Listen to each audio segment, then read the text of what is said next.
아로낙스 교수한테 꽉 잡으라고 얘기하고 16,000m를 4분 만에 쫙 올라가죠. 날치처럼 하늘로 푹 올라갔다가 바다 표면에 팡 떨어지면서 물보라를 쫙 흩날렸다. 그렇게 노틸러스호는 남극으로 계속 향해 가는데 어느 날 콩새우가 그 교수님한테 얘기를 해요.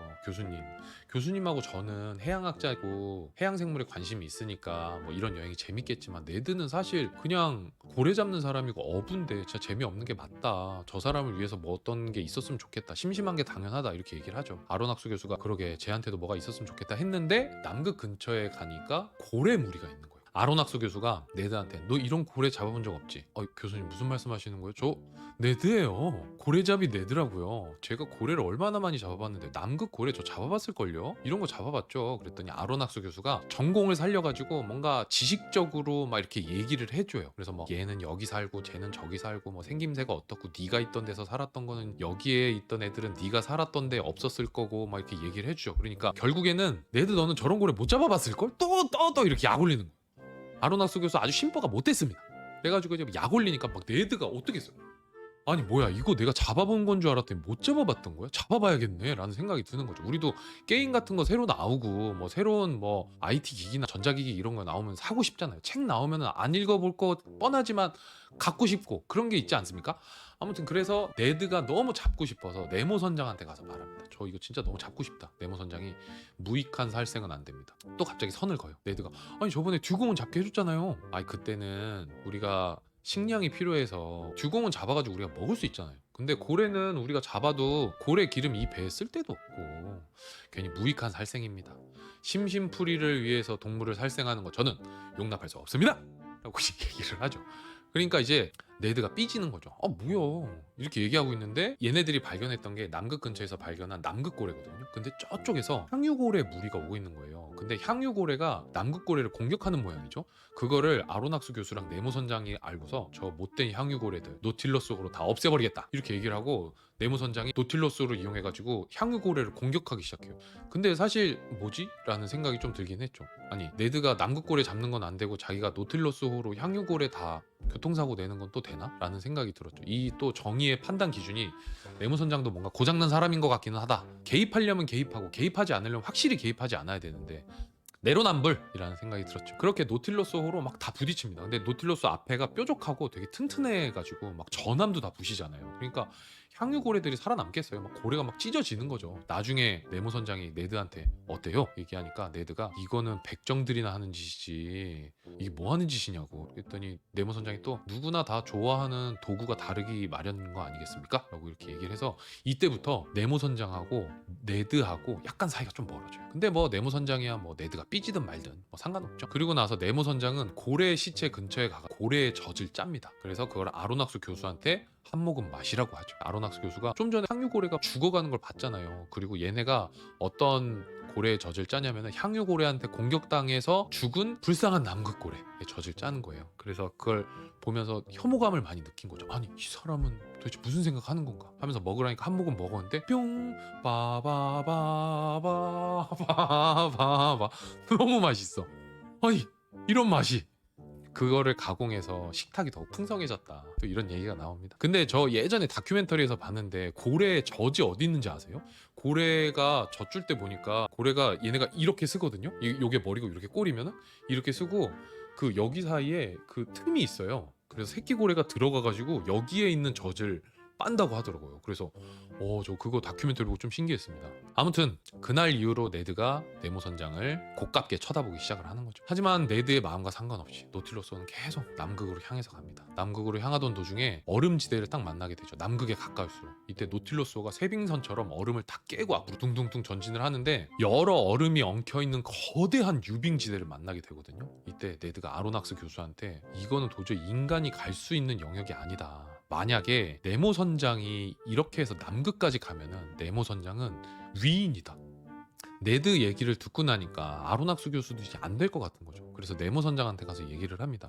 아니 이거 아무래도 좀 어려울 것 같은데 이거 괜찮겠어요? 라고 얘기했더니 네모 선장이 당신은 진짜 영원히 변하지 않는 사람이군요. 언제나 장애물만 보고 노틸러스호는 더 멀리 남극까지 갈 겁니다. 나는 노틸러스호만 있으면 뭐든지 할 수 있습니다. 자신만만하게 이렇게 얘기를 해가지고 아로낙스 교수가 혹시 가본 적 있는 거 아니야? 남극 가본 적 있으세요? 물어보니까 네모 선장이 아니 가본 적은 없다. 그래도 우리 갈 수 있다. 라고 얘기하니까 아로낙스 교수가 좋다. 그리고 우리 한번 가보자. 노틸러스호가 얼음에 갇혔다면은 날개라도 달아가지고 우리 한번 가보자 라고 얘기했더니 네모 선장이 위로 어떻게 가요? 노틸러스는 잠수함인데 우리는 바다 밑으로 갈 겁니다. 오 선장님. 아로낙스 교수는 네모 선장화가 되어가고 있습니다. 그리고 그런 아로낙스 교수를 보면서 네드는 불편하죠. 약간 삼각관계? 네, 삼각관계가 되어버렸습니다. 그리고 남극에 도착해서 여기가 남극인지 확인하려면 해가 뜬 거를 보고서 위치를 파악해서 여기가 남극인지를 확인을 해야 되는데 해가 안 떠가지고 그 근처를 이게 구경을 합니다. 여러 가지 생물들 같은 것도 확인하고 뭐 남극에 사는 동물도 확인하고 이렇게 하다가 결국에는 여기가 남극이라는 걸 확인을 하고 네모 선장이 높은 어떤 언덕 위에 올라가서 깃발을 딱 꽂죠. 그 깃발에는 검정색 깃발에 노틸러스호의 N이라는 글자가 크게 써 있습니다. 팍 꽂으면서 네모 선장이 오늘부터 남극은 내 거. 아폴로가 달에 가가지고 미국 국기를 탁 꽂았던 것처럼 네모 선장도 노틸러스호의 깃발을 남극에 탁 꽂으면서 내 거다라고 얘기를 합니다. 그렇게 남극을 찍고 올라오는데 이 해저 이말리에서 가장 긴박하고 박진감 넘치는 문제가 발생하게 됩니다. 무슨 일이냐면 아로낙스하고 콩세이어하고 네드하고 방에서 쉬고 있는데 갑자기 구구구 하는 거죠. 아로낙스 교수가 혹시 배가 위로 올라가다가 얼음하고 부딪힌 건가 하고 계기판을 봤는데 아직도 바닷속인 거예요. 바닷속인데 왜 이런 소리가 나지? 네모 선장한테 갑니다. 선장님 무슨 일인가요? 문제가 생겼습니다. 네모 선장이 설명을 해주는데 노틸러스호가 이렇게 가고 있는데 위에 빙하가 윗부분이 녹으면 부피랑 뭐 질량이 달라져가지고 빙하가 뒤집히게 된대요. 근데 노틸러스호가 가다가 위에 있는 빙하가 뒤집혀서 노틸러스호 밑으로 들어가면서 노틸러스를 밑에서 위로 올리고 위에는 유빙지대가 있는데 하필이면 유빙지대 중에 아치형으로 되어 있는 두꺼운 곳에 노틸러스가 낀 거예요. 그리고 밑에는 그 빙하가 껴있고 그래서 빙하하고 유빙 사이에 갇혔다. 그러면은 간단히 생각하면 앞으로 쭉 나가면은 이 끝이 나올 거니까 괜찮지 않겠냐라고 해가지고 처음에는 앞으로 쭉 돌진을 합니다. 돌진을 하는데 이 장면에서 저는 작가의 상상력이 대단하다고 한 번 더 생각하게 됐는데 노틸러스호가 항해를 할 때 엄청나게 밝은 빛을 내뿜거든요. 맨 처음에 막 저게 괴물의 빛인가 했을 정도로 강렬한 빛이 노틸러스호에서 나가는데 그 빛이 노틸러스호를 감싸고 있는 얼음 지대에 반사가 되면서 경험해 본 적이 없는 엄청나게 밝은 빛, 아름다운 광경이 눈앞에 펼쳐지는 거예요. 네드가 이거는 하나님이 인간에게 숨겨두고 싶었던 경치가 아닐까라고 얘기할 정도로 근데 이거를 상상할 수 있었다는 것 자체가 이 사람도 남극 못 가봤을 거 아니에요. 굉장한 상상력을 가진 사람이구나. 빛이 쬐지면서 앞으로 쭉 가는 게 스타워즈에서 워프할 때 막 이렇게 시공간이 뒤틀려지면서 빙빙빙빙빙 이렇게 지나가는 그 장면 있잖아요. 그런 느낌 아니었을까. 아무튼 그렇게 쭉 가는데 아로낙스 교수랑 나머지는 다 불안해하죠. 근데 가다가 쿵 부딪히는 거예요. 앞이 막혀 있었던 거죠. 세 사람이 불안해하기 시작합니다. 특히 아로낙스 교수가 많이 불안해요. 그래서 다시 노틸러스가 후진을 시작합니다. 전속력으로 후 뒤로 가는데 이때 한 번 더 쿵 하는 소리와 함께 뒤도 막혀 있다는 걸 알게 됩니다. 완전히 노틸러스가 갇혀 있는 거죠. 아로낙스 교수가 멘붕에 빠져버립니다. 최대한 평정심을 유지하려고 이렇게 책 보는 척을 하는데 콩세요가 와갖고 물어봐요. 박 교수님 책이 재밌습니까? 아주 재밌는데 그 책 교수님 쓴 책인데요. 이럴 정도로 그래서 이걸 어떻게 할까 다 같이 모여서 고민을 하다가 위는 못 깰 것 같고 그렇다고 밑에도 못 깰 것 같고 벽면 빙하의 그 얇은 면을 찾아가지고 거기를 곡괭이로 깨자라고 얘기를 합니다. 잠수복을 입고 나갔다 왔다 하면서 깨는 거거든요. 근데 문제가 하나 있는 게 뭐냐면은 사람들이 시간대별로 교대하면서 그걸 깨고 들어오는 속도랑 남아있는 산소 양을 비교해 봤을 때 산소는 이틀치밖에 안 남았어요. 근데 시간적으로는 5일이나 필요한 거예요. 그래서 이걸 어떻게 하지? 우리가 버틸 수 있을까? 근데 사실 방법은 없어. 그래서 일단 깨자 해갖고 막 계속 깹니다. 계속 깨고 막 며칠이 지났어요. 이미 배 안에는 산소가 너무 부족해져갖고 막 거의 숨이 넘어가려고 하는 선원들도 있고 심지어 사람들이 잠수복을 입고 나가서 곡괭이질 하는 게 더 좋은 거예요. 왜냐면은 잠수복을 입고 있을 때는 뒤에 산소통에서 신선한 산소가 나오니까 그 정도로 함내가 이산화탄소로 가득 차 있는데 더 큰 문제는 뭐냐면은 이 사람들이 곡괭이질을 하잖아요. 근데 이 얼음 조각이 물속에서 얼면서 벽이 더 두꺼워지는 거예요. 그래서 원래는 폭이 한 20m 정도 돼갖고 양쪽에 여유가 있었는데 물속에서 얼어가지고 벽면이 더 두꺼워지는 거죠. 그래서 노틸러스호가 더 갇히게 되는 거예요. 네모 선장이 이걸 알고서 이걸 어떻게 해야 되지? 다른 사람들한테 이야기하지 않기로 합니다. 왜냐면 사기가 꺾이니까. 고민을 하다가 노틸러스호에 전기로 물을 데워서 뜨거운 물을 계속 내보내자. 다행히 얼음이 얼지 않을 정도로의 온도가 유지되면서 계속 작업을 할 수 있게 돼요. 근데 사람들이 이제 막 거의 막 죽어 나가는 거죠. 사람들이 지쳐서 거의 죽음의 문턱에 다다랐을 때 네모 선장이 결단을 내립니다. 남은 얼음 벽면은 노틸러스호로 부딪혀서 뚫고 가자. 마지막 최후의 방법을 하는 거죠. 물탱크에다가 물을 가득 채워서 노틸러스호를 최대한 무겁게 만든 다음에 얼음에 돌진을 합니다. 얼음을 빵 깨버리죠. 얼음을 깼다고 해서 해결된 게 아니라 문제가 또 하나 있는데, 지상으로 올라가야 되잖아요. 수면 위로 올라가야 되는데 수면 위에 유빙이 있잖아요. 이거를 어떻게 뚫고 나가겠어? 아로낙스 교수는 진짜 거의 죽어가고 있었어요. 산소가 없어서 막 이렇게 죽어가고 있었는데 갑자기 신선한 공기가 좀 들어오는 거예요. 드디어 우리가 밖으로 나왔나? 했는데 아니었어. 알고 봤더니 콩세유하고 네드가 산소통에 남아있는 그 약간의 산소를 자기들이 안 쓰고 아로낙스 교수 입에다가 대준 거였어요.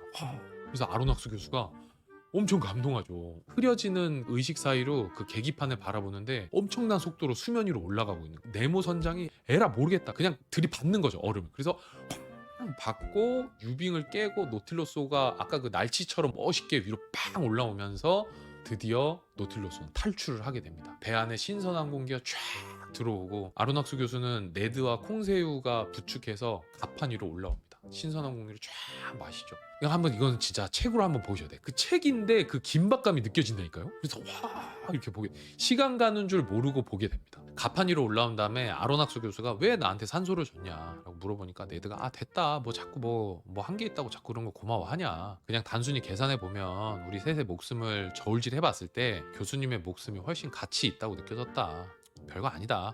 아로낙스 교수 네드 고맙네, 역시 자네밖에 없네. 네드가 좀 그만 좀 하시라고 츤데레. 예. 그리고 콩새우는 주인님이 정신을 잃은 걸 보니까 공기 마실 마음이 사라졌다. 와 이런 얘기를 어떻게 할 수 있나. 거의 이 셋이 가판 위에서 유비관우 장비처럼 도원결이 여기서 막 이렇게 막 서로 이제 막 부둥켜 안고 막 강강수월래하고 막 얼쑤얼쑤 막 이렇게 하고 있는 거죠. 그 다음에는 이제 잠깐 쉬는 시간, 이렇게 배 타고 이제 남극 찍고 쭉 올라오면서 바다의 아름다운 모습, 이제 뭐 물고기들 잡는 장면들 나오고 그러면서 뭐 네드는 중간중간 계속 뭐 탈출하고 싶다고 얘기하다가 엔틸리스 제도라고 멕시코 근처 여기서 해초하고 오징어 떼를 구경을 하는데 네드가 와 오징어가 왜 이렇게 많냐, 이렇게 많으면은 진짜 크라켄 같은 괴물 오징어도 있겠네요, 우스갯소리를 해요. 그러니까 아로낙스 교수가 누가 봤다고 하는 거대 오징어에 대해서 얘기를 해주거든요. 콩새우는 그 이야기를 들으면서 잠수함 창을 이렇게 보고 있었는데 여기서 갑자기 콩새우하고 아로낙스 교수하고 만담이 시작이 됩니다. 콩새우가 크기가 얼마나 됐대요? 한 6m? 아로낙스 교수가 아마도. 콩새우가 다리는 8개고 혹시 물속에서 다리가 뱀 같아 보이지 않았나요? 아로낙스 교수가 맞아. 콩새우가 눈은 아주 크고 툭 튀어나왔고요. 아로낙스 교수가 맞아. 그러면 입은 앵무새 부리처럼 생기고 크고 강력했겠네요. 맞아. 그러면 저게 교수님이 말해준 오징어 형제뻘은 되는 것 같은데요? 라고 얘기하면서 창밖을 보여주는데 거기 그 괴물 오징어가 막 이렇게 있었던 거죠. 얘네 셋 다 깜짝 놀래가지고 이게 뭐야? 왜 화가 났는지 모르겠는데 얘네가 노틸러스호를 막 공격을 하려고 오고 있었던 거예요. 근데 좀 가다가 노틸러스호가 멈추게 됩니다. 그리고 네모 선장이 와서 거대 오징어 중에 한 마리가 노틸러스호의 스크류를 물었다. 그래서 작동을 안 하니까 우리가 수면 위로 올라가서 얘네들을 다 물리쳐야겠다 라고 얘기를 합니다. 근데 이 거대 오징어로 번역이 돼 있는데 설정이 심장이 3개 그리고 다리가 8개. 이건 문어거든요. 문어인데 왜 거대 문어라고 하지 않고 거대 오징어라고 하는지 모르겠어요. 근데 이건 뭐 번역하시는 분이 뭐 알아서 잘 하셨겠죠. 문어랑 오징어를 구분 못 하시는 분은 아실 테니까. 근데 아무튼 그래서 계속 오징어라고 하겠습니다. 수면 위로 올라가지고 오징어를 잡으려고 가는데 이 오징어가 말랑말랑하니까 노틸러스호가 가지고 있는 그 총이 안 통하는 거예요. 그 총은 딱딱한 곳에 부딪혀야 압축 전기가 나와가지고 상대방을 물리치는데 말랑말랑하니까 도끼를 들고서 얘를 찍어가지고 물리치기로 합니다. 그래서 선원 한 10명하고 3사람하고 네모 선장하고 이렇게 팀을 꾸려가지고 올라가고 오징어랑 싸우는데 거대 오징어가 진짜 말 그대로 거대하니까 이 오징어 다리가 선원 한 명을 이렇게 딱 붙잡고서 막 이렇게 막 흔드는 거예요. 이때 노틸러스호에 있는 선원의 목소리와 말이 처음 나옵니다. 사람 살려, 사람 살려 라고 얘기하는데 프랑스어였어요.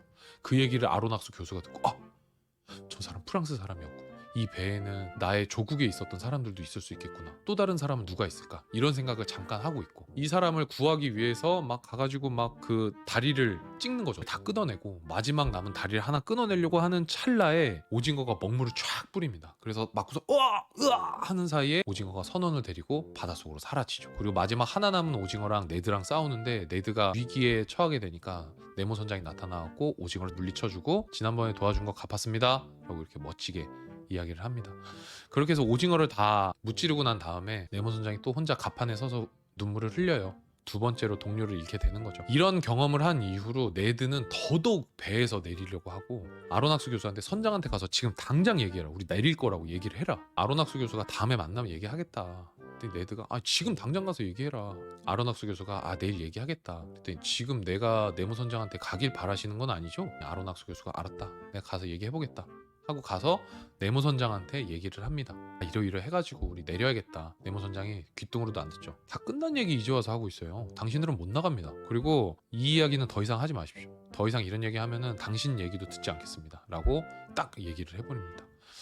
네드는 계속 어떻게 하면 탈출을 할까 궁리를 하고 있는데, 날씨도 안 도와줘요. 날씨가 막 계속 막 바다에 폭풍이 있고 이러니까 노틸러스호가 바닷속에 있어가지고 탈출할 기회를 잡기 어렵게 됩니다. 그렇게 쭉 배를 타고 오다가 렌즈 엔드 곳이랑 실리 제도라는 곳이 있나봐요. 거기 사이에서 수면을 계속 맴돌다가 어떤 난파된 배를 하나를 보거든요. 네모 선장하고 아로낙스 교수하고 그걸 보면서 네모 선장이 이 배의 이름이 뭔지 아냐, 이 배의 이름은 방주에르라고 한다. 프랑스 말로 복수를 뜻하는가 봐요. 이때 아로낙스 교수가 네모 선장의 어떤 복수를 위해서 노틸러스호를 만들게 됐다는 생각을 하게 됩니다. 방주에르호에 대해서 막 이야기를 해줘요. 그 배가 가지고 있는 역사와 어떻게 싸우다가 어떻게 침몰됐는지를 얘기를 해줘요. 그러고 나서 수면 위로 올라오는데 어떤 전함이 대포를 쏘면서 다가오고 있었던 거예요. 아로낙스 교수가 그때 무슨 생각이 들었냐면은, 얘네가 그냥 우리를 고래라고 생각하고 대포를 쏜 게 아니고 맨 처음에 링컨호의 사람들이 이 노틸러스호의 존재를 알아차렸고 동맹국들과 함께 지금 노틸러스호를 찾아다니고 있는 거 아닐까라는 생각을 해요. 그러면서 저 배에 있는 사람들이 우리한테 굉장히 적대적이겠구나. 일부 마지막에 세 사람이 수면제 먹고 잠든 그 하룻밤 있잖아요. 그 밤에도 어떤 싸움이 있지 않았을까? 아로낙스 교수가 이런저런 생각을 하고 있을 때 네드가 가판이 올라가고 손수건을 막 흔들어요. 막 여기 사람 있다고, 우리 태워가라고 막 이렇게 얘기를 하죠. 그때 갑자기 네모 선장이 나타나고 네드를 땅바닥에 거의 내동댕이 치다시피 막 던져버립니다. 그러고서 여태껏 한 번도 본 적 없었던 무서운 얼굴로 너를 노틸러스 맨 앞에 묶어가지고 저 배에 같이 충돌시키겠다고 막 이렇게 엄청 무서운 얘기를 하는 거죠. 그래서 막 너무 무서웠고 막 셋이 막 덜덜덜덜덜. 네모 선장이 저 배를 어떻게든 침몰시키고 싶어요. 나는 네가 어느 나라에 속해 있는 배인지도 알고 네가 뭐를 하려고 여기 와 있는지도 안다. 나는 널 끝까지 쫓아가서 복수할 거다. 막 이런 얘기를 해요. 이때 아로낙스 교수가 어떻게든 말리려고 하는데 네모 선장이 이렇게 얘기를 하죠. 내가 법이고 정이다. 나는 핍박당한 사람이고 저들은 압제자다. 내가 사랑하고 아끼고 존경한 모든 것, 나의 조국, 아내와 자식들, 부모가 저들 때문에 내 눈앞에서 죽었다. 내가 증오하는 모든 것이 저기 있다. 조용히 해라. 거의 제정신이 아니게 그 배와 싸우려고 들어갑니다. 아로낙스 교수는 이때 크게 잘못됐다는 걸 알고 탈출을 결심을 하게 되죠. 노틸러스호는 그 전함을 유인하기 위해서 수면에서 해치를 열고 계속 항해를 하고 있어요. 위에 보여야 그 전함이 쫓아오니까. 그래서 이렇게 계속 쫓아오고, 세 사람은 이때다 싶어서 탈출을 하려고 이제 준비를 하고서 해치로 가는데 갑자기 해치가 똥 닫힙니다. 노틸러스호가 잠항을 하기 시작하죠. 부글부글. 그러고 나서 노틸러스호가 송곳처럼 그 전함을 꿰뚫어 버려요. 꿰뚫어 버리고 약간 거리를 두고서 그 배가 침몰하는 장면을 서서히 지켜보게 됩니다. 그 때마침 화약고에 불이 붙었는지 배가 한번 뻥 하고 폭발하게 되거든요. 폭발을 하고 마지막에 모든 게 다 침몰된 걸 확인한 다음에 네모 선장은 자기 방으로 들어가요. 그때 아로낙스 교수가 쫓아갔는데, 네모 선장 방에 여러 그림이 있는데 네모 선장이 한 여인과 두 아이가 있는 그 사진을 바라보고 무릎 꿇고서 눈물을 흘려요. 그렇게 전함을 침몰시키고 노틸러스호 안에는 굉장히 무거운 분위기가 감돌게 됩니다. 아로낙스 교수, 네드, 콩새우 세 사람은 탈출을 하려고 계속 각을 보고 있었죠. 배가 노르웨이 부근을 지나고 있을 때 이 세 사람이 탈출을 결정을 합니다. 노틸러스호에 연결되어 있는 보트를 타고 네드가 그 연결되어 있는 볼트를 이렇게 막 풀고 있었어요. 근데 갑자기 배 안에서 막 시끌시끌한 거예요, 사람들이. 그래서 혹시 우리 때문인가? 자세히 들어보니까 그 사람들이 뭐라고 얘기하냐면은 멜스트롬 이렇게 얘기를 했대요. 멜스트롬이 큰 소용돌이를 얘기하는데 그 명량에 나왔던 울돌목도 큰 소용돌이 있잖아요. 배가 휩쓸리게 되면은 빠져나오기 굉장히 힘든 그 큰 소용돌이를 발견을 한 거예요. 그래서 노틸러스호 선원들이 거기에 휩쓸리지 않게 조심해라 막 대응하는 그런 장면이었던 거죠. 그걸 보고서 아로낙스 교수랑 콩세유랑 네드랑 세 사람이서 멜스트롬은 자칫하면 우리가 죽을 수도 있으니까 오늘은 탈출할 날이 아닌 것 같다. 볼트 다시 조이고 조용히 노틸러스호 안으로 들어가자. 그렇게 들어가려고 했는데 이미 멜스트롬의 영향을 받아가지고 배가 막 흔들리고 있었어요. 그리고 어느 정도 볼트가 풀려 있었더니 볼트가 딱 빠지면서 이 배가 마치 원반 던지기에서 날아가는 것처럼 퓨 날아가게 되는 거죠. 노틸러스호에서 세 사람이 탄 보트가 밖으로 뿅 날아가게 됩니다. 그러고 나서 세 사람은 소용돌이에 휩쓸리게 되고 정신을 잃게 돼요. 아로낙스 교수가 눈을 딱 떴을 때 어떤 한 어부의 집에 누워 있었고 자기 옆에는 네드랑 콩새우가 함께 누워 있었다. 그래서 세 사람은 정신을 차리고 다시 한번 부둥켜 안고 서로의 고국으로 돌아가는 배를 기다리는 것으로 노틸러스호와 네모 선장의 해저 휘말리는 이렇게 끝이 납니다. 근데 저는 이거를 읽고 충격적인 사실을 하나 알게 됐습니다. 네모 선장의 정체가 정확하게 나오지 않았다. 저는 이거를 보고 나면은 노틸러스호가 뭐 어떻게 된다든지 뭐 이렇게 사생 결단이 날 줄 알았거든요. 막 거대한 막 싸움이 일어나고 막 이럴 줄 알았는데 노틸러스호에서 탈출하는 것으로 끝이 나고 노틸러스호는 계속 바다에 있는 거예요. 그래서 이게 뭔가 애매한 결말이네 라는 생각이 들었는데 알고 봤더니 신비의 섬이라는 후속작이 있다고 합니다. 그 후속작에는 노틸러스호와 선원들 그리고 아로낙스 교수가 또 등장을 한다고. 이게 이야기가 끝이 아니구나. 그거를 보면은 네모 선장의 정체랑 그리고 여러 가지 배경들이 이렇게 나오게 된다고 하더라고요. 그래서 관심 있으신 분들은 한번 보시고 저도 시간이 되면 읽고 같이 또 리뷰해보는 시간을 가져보도록 하겠습니다. 감사합니다.